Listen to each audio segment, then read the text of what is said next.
हे आईनं पाहावं, पुंडलिकाच्या आईनं अंतकरण भरून यावं.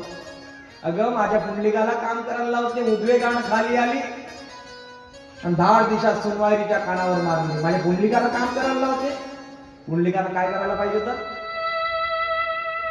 आईचं बरोबर आहे, त्यांना अविचार न करता, एकही प्रकारचा विचार न करता तोच हात आपल्या आईच्या कानापट्टीवर लावला. माझ्या बायकोला मारतेच, माझी बायको आहे ती, जिना है तो उनके लिए, मरना है तो उनके लिए. बस मी जीव मरेले तिच्यासाठी, जगले तिच्यासाठी, हा देह तिच्यासाठी आहे. माठा ठेव म्हातारे, आई सोडलं दे ना आता. जास्त बोलशील तर दुसऱ्याही कानपडीत देईल मी तुला. अरे पुंडलिका, काय योग साधला रे बाबा, त्या दुधाचा मोल काय दिला. अरे पुंडलिका, नको मारू. बापाने पाहावं, पुंडलिकाच्या 10 दिवशी जाऊन माझ्या बायकोला मारतोच. हे बाथाडे खेळ द्या,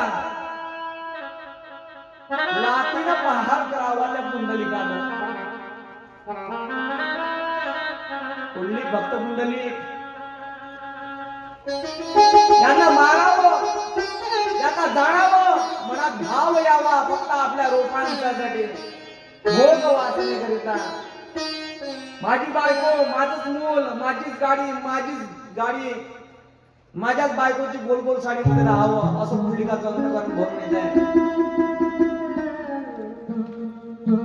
एक दिवस शिवा मंदिरामध्ये गेल्यानंतर, शिवालयामध्ये गेल्यानंतर महादेवाला काय मागतो, माझ्या या खेळत्या मायबापांना मार देवा, लवकर यांच्यापासून मुक्त कर. स्वतःचा मूल देवाकडे काय मागतो, तर माझ्या आई वडिलांना मार. तेवढ्यात त्यांना काशी यात्रा जाताना दिसली.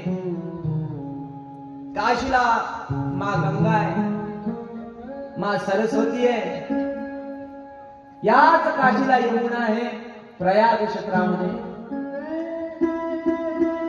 मनात भाव काशीला नेण्याचा नव्हता, तर या खेळत्यांना दोघांनाही त्या नदीमध्ये लोटून देण्याचा होता. पण यांच्याकडून मुक्तता मिळावी त्या पुंडलिकाच्या मनामध्ये. म्हणून बायकोला खांद्यावर घेतलं, तिचे पाय दुखतात म्हणून. आणि आई वडिलांच्या गळ्याला, म्हातारे झाले होते, जर्जर पाय झाली होती, अवस्था बेकार झालेली होती. म्हातारपण बेकार नाही बाप, बालपण आणि म्हातारपण सारखंच, त्याच्यात तीळ मात्र संशय नाही. प्रत्येक जीवाला म्हातारपण येणार आहे, तुम्हाला मला सर्वांना.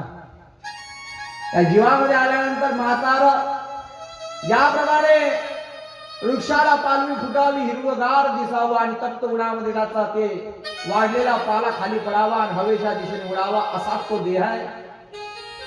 देह काळाचा आहे, धन कुबेराचा आहे. इथं मनुष्याचं काय नाही माप, काही नाही. काशीच्या यात्रेला निघाला आहे,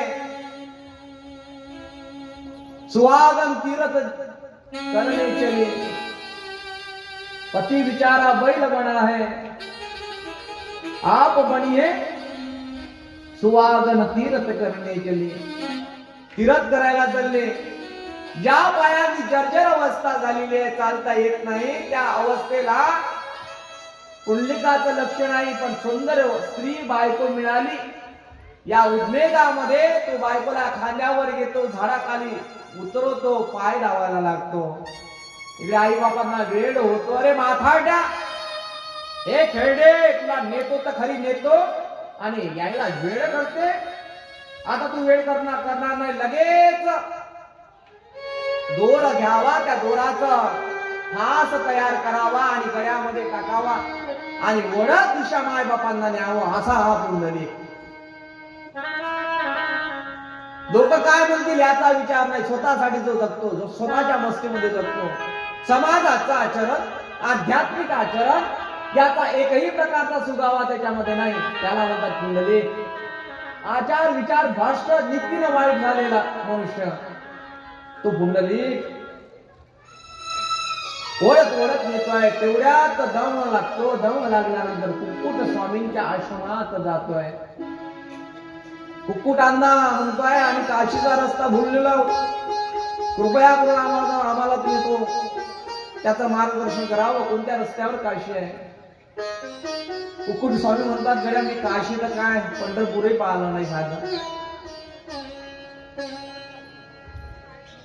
मी कधी पंढरपूरला गेलो नाही, मी काशीला गेलो नाही गड्या. माझी काशी इथेच आहे, माझं पंढरपूर इथेच आहे. साधू असून काशीला जात नाही, पंढरपूरला जात नाही. तुझ्यासारख्या नराधम तूच. कुकुट स्वामीला म्हणतात तो पुंडलिक. पुंडलिक म्हणायला लागला सांगत असशील तर सांग, नाही तर आम्ही निवडीत ना. ज्ञानाच्या गोष्टी पाजू नको. उपदेश कोणाला करावा, कसा करावा, कोणत्या रीतीने करावा, नाही का. एक महिना होती, महिन्यात